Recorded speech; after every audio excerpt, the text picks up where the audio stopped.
guys for all being here today. Sad day for Missouri as we have to stand up for a country that's just being overwhelmed through the tyranny of a dictator in Europe. And so I filed Bill 2913 yesterday, House Bill 2913, really standing up for the Ukraine. I think we want to demonstrate that Missourians are standing up for Ukraine and the oppression that they are under right now. Missourians have long stood up. We've had, brave men and women who've fought for democracy, freedom for 160 years now. And what we were witnessing in Ukraine, I think, is often a repeat of history with what happened, 75 years ago with Nazi Germany. And I think if you continue to let this perpetuate, we could find ourselves in deeper water. You have to stand up to these aggressors and the dictators that are trying to subjugate people and wipe out a country. That said, House Bill 2913 directs a complete suspension of Missouri business activities involving state entities and private businesses that are receiving public funding from contracting with Russia or Russian entities or any country that is attacking or occupying a NATO member, in addition to the Ukraine, Finland, Sweden, and Georgia, all of which Russia has either that has publicly stated that they will attack or do harm to if they defend the Ukraine, or is currently occupying, as would also be the case not only with the Ukraine, but with the good people of Georgia. Yesterday, Governor Parson decided to light our Capitol in honor of Ukraine, and gratefully did that. The goal is to create awareness, and we have to put an end to what's going on. And thank you for being here. Happy to take questions. So your legislation, does it apply only to contracts? It sounds like it does. Does it also apply to investments like in the pension funds? Well, I believe the treasurer is addressing some of the pension activities. I didn't want to step on any toes there. I'm going to let him handle that. It directs contracts that are receiving public funds, and that is the scope that we can handle. I cannot do anything with private contracts. I think that's beyond the scope of what the Missouri legislature is able to do. But your bill would take effect August 28th, right? Well, that's true, but we'll do what we can. How much money is involved with public funds in Russia? How much will this cost? Cost who? Russia? Hopefully a lot. What's the cost of the transaction between Missouri public funds and Russia? I don't have a clear number on how much is in a contractual relationship that this would affect, but we were running out of time. Yesterday was the last day to file bills. Better to put this on paper right now and get it done. But we may also hear from other people that know some of this answer. Yes. I see Representative Hafner behind you, and sorry I came in a little bit late. How does this differ from what you had in front of the Rules Committee yesterday, unless it is the same exact thing? I'll tell you what, I have great colleagues behind me, and I don't want to monopolize this. I know the Lieutenant Governor has really assisted greatly with what we're trying to accomplish. Representative Hafner as well filed this House resolution. I'd like these guys to come up and how what Lieutenant Governor Kehoe can present, and we'll address some of these issues as we go. We'll tell you what we're doing, and we'll let the representatives answer the questions if that's all right. So thank you, Representative Plocker. It's a leader like Dean and the leaders that we have behind us who understand the tragedies that are happening in Ukraine. And I think as you watch the news and you listen to Americans and Missourians, they want to stand with Ukraine. And the situation really got real for us because thanks to Farmer Rep. Justin Hill giving somebody an opportunity out of the St. Charles County area, Igor Shalai, who is behind me, is a legislative assistant here in the Capitol. He's a Ukrainian American. And you can read all about what's happening, and then you can talk to Igor, and you really know what's happening. And you see what somebody's heart and in their eyes are happening with their family over in Ukraine. And so along with Representative Plocker, Representative Hafner, we had two resolutions filed in the Senate today. As a person who represents a lot of Missouri manufactured products, what the Lieutenant Governor's office is asking our retailers to consider is to potentially remove products that are made in Russia from their shelves and substitute them with American-made and hopefully Missouri-made products. Russia has about $18 billion of import into the United States a year. That's a huge number, and that's everything from gold nuggets to vodka. And so what we want to do is try to find ways that our retailers can help recognize that. And even if it's a single small sale, it still is a symbol of faith and hope to Ukrainians that we stand with you. We might not be standing next to you, but we will stand with you. And so today we are asking and working with our retailer association and various distributors across the state to consider doing this. And we're happy to provide a list of products that they can substitute with on their shelves. You know, just today, Macadoodles in Colombia announced that they are going to cease selling Russian-made products. You've also probably seen Ford Motor Company made an announcement today that they were going to cease their operations in Russia. Other global American brands like Apple, others have done the same. So I think it's just more of a demonstration that what Vladimir Putin and his ideas of what he's doing with his Russian military do not match Missouri's ideas. They do not match the American way of freedom and liberty and giving these people a chance, as they were, living in peace and being productive citizens in Ukraine. That's what our values match their values. And these are all just demonstrations, as Dean said, Representative Plocker said, Governor lighting the dome. All of these steps are symbols to show that Missouri stands with Ukraine. So I think we can open up for questions for these folks. Did you say where do you do this? Are you talking about your office? How are you doing that? By saying it right now, or are you sending like letters out? Yes, well, we have a press release, and then we've reached out to the various retailer associations and asked to talk to their members. If they would talk to their members, as you know, they can get to all of their members quicker than we can, to ask them to consider to start doing this. And retailers, as I mentioned, Macadoodle, some are just doing it on their own. That wasn't, I don't want to act like we had something to do with it. They just decided to do that on their own. Would you say that there's a decent amount of Russian products here in the state of Missouri? I know coming up with a number would be really tough. Yeah, there's a lot of consumables, and so we don't have an exact number on what that is, but a lot of consumables seem to be available here in Missouri. What do you give us some examples of consumables you're referring to? Mainly spirits. Most people would think Russian vodka, but there's a lot of Russian beverages made that are sold here at various retailers. Some of them are boutique niche beverages, but like I said, it's all a symbol of let's try to find other things. There might be things, grocers associations, et cetera, will be reaching out to them shortly after this press conference to see if they'll check with their members to see if there's any other card goods on their shelves that they would consider doing.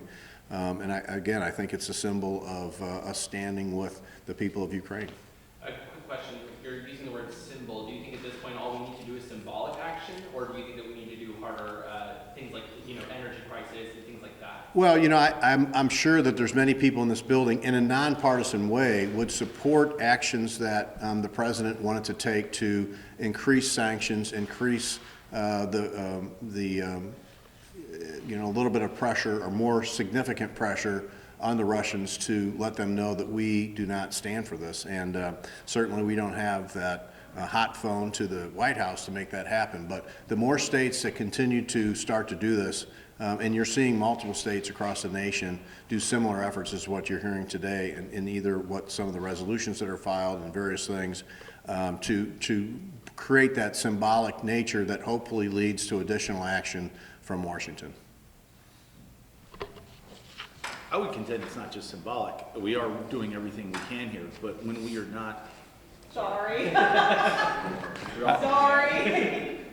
My colleagues behind me also could address some of this, but it's not just symbolic. What the Lieutenant Governor is pointing to is we're going to be removing some of these spirits from the shelves, right? So we're calling on the voiding of contracts that involve Russian entities where these entities are publicly funded here in the United States against any Russian entity. So any dollar that is spent on a Russian entity, product or whatever it could be as a tax that they're collecting over there, they're employing somebody, that's money going into the Vladimir Putin's coffers to help fund the attack on Ukraine. We're doing everything we can with the resources we have and the laws that we have in the state of Missouri to affect what's going on over there and to show support for the people.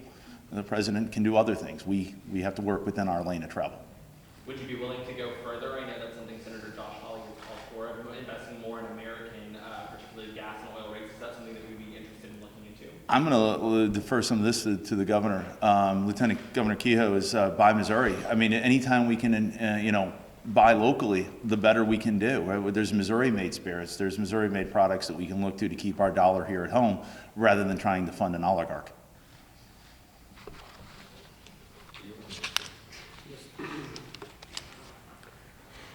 Thank you, Mr. Kehoe. Thank you so much.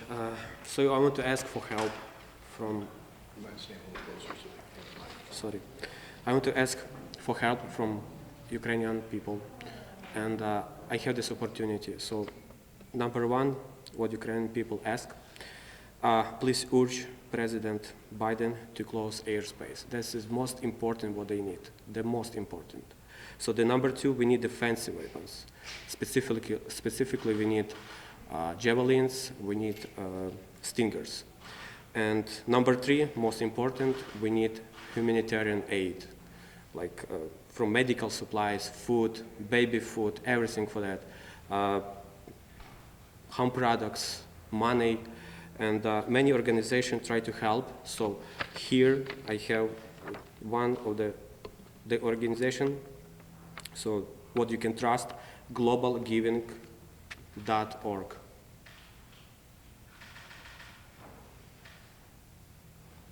Because we have so bad situation in Ukraine, so that what you see in the news, that's not all what's going on right now in Ukraine. I see more. I have videos, my friends, I have my family there.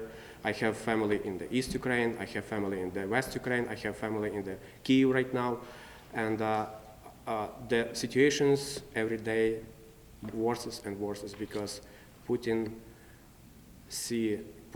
idea was to take Kehoe in 1 to 3 days. Right now, there's 7 days, and he's angry right now, and he's doing the best what he can do. He's trying to destroy right now all cities. He is bombed every day with the bombs, rockets. He doesn't care about civil people, and he doesn't care about kids. So many kids can't evacuate from that fire points because they're bombing every day. And they just block the all ways. They destroyed right now all infrastructure. It's so hard. And kids, many thousand kids right now can see sunlight almost 7 days. 7 days they didn't see sunlight. They're sleeping like 1,000 kids sleeping all together right now. It's so bad right now, and I'm so. Will you take any questions? Yes. Where are you originally from in Ukraine? And is your family still there? Do you have any relatives? Yes, I'm originally from West Ukraine, from city Ternopil. But I have relatives, my family in Kyiv, and some my family in East Ukraine. I don't want to tell what city because we don't know what's happening in the future. And I hope, and I'm so proud to be Ukrainian American. I'm so proud to have this spirit like my people, Ukrainians, who fight against that fascist regime, who stay there, who didn't do any steps back, because they know we have already experienced what is gonna be if we fall down. And everybody knows, and that's why Ukrainians will fight for that. But they will protect their families, their kids, their territory, their businesses, their homes. Yeah. I spoke to a student today that's here in Missouri studying, but is from Ukraine, and she said that her family is still there. They're not scared, they're more mad. How would you describe your feelings about what's happening back at home? My feelings? Mm-hmm. I'm mad. Why? I'm not scared, I'm mad. Because somebody coming to my house and said, it's not your house. We had already like that. People mad. People not scared, people mad. That's why nobody step back. People wants to fight, that's it. They tired to be under that Russian propaganda, Russian fascism pressure, always. It's not just only start today or 3 days ago.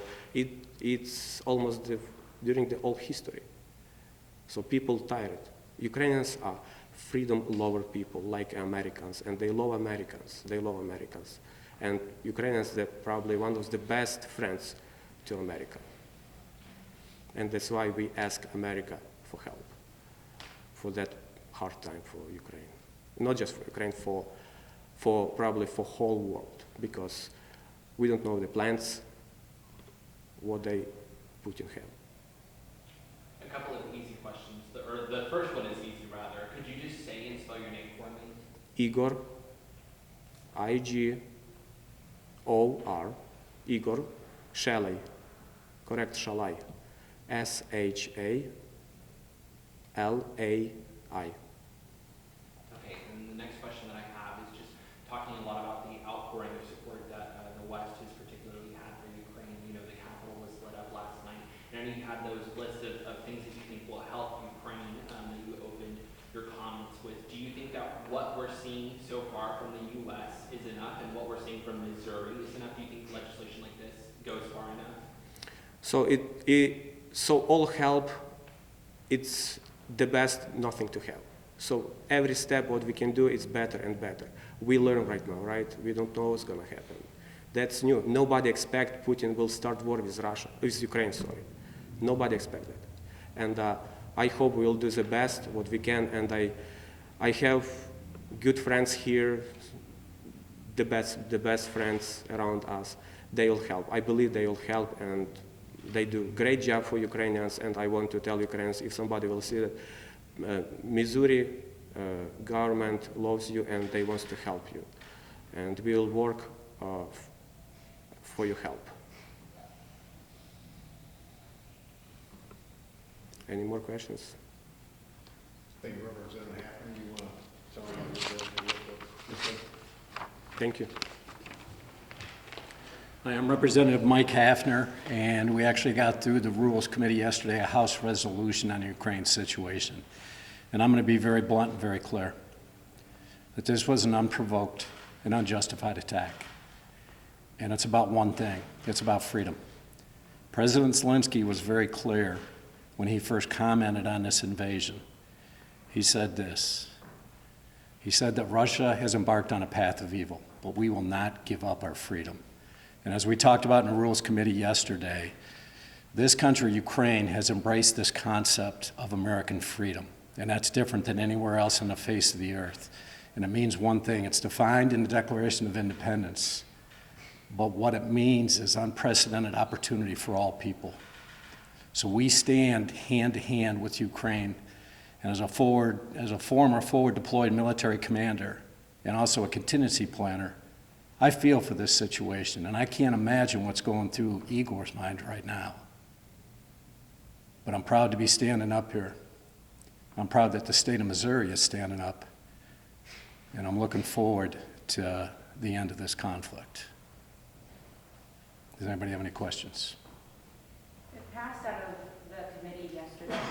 How soon is it going to come up on the floor? What's the plan? I know the floor leader's standing back there, so you can bug him. What's kind of the plan moving forward now? Well, I would let the floor leader speak on that. It's his schedule. So, I mean, the importance of this bill speaks to itself, and the action that the House has taken to bring it to the level that we can bring it to the floor as soon as possible, that would be tomorrow. And we'll address it at that point. There should be some good unity on that, and we look forward to standing up for the Ukraine and the people that are fighting so hard. And I do want to bring up that Senator Mike Bernskoetter has filed a similar bill, a Senate resolution over on the other side. Any other questions? Thank you. Thank you, everyone.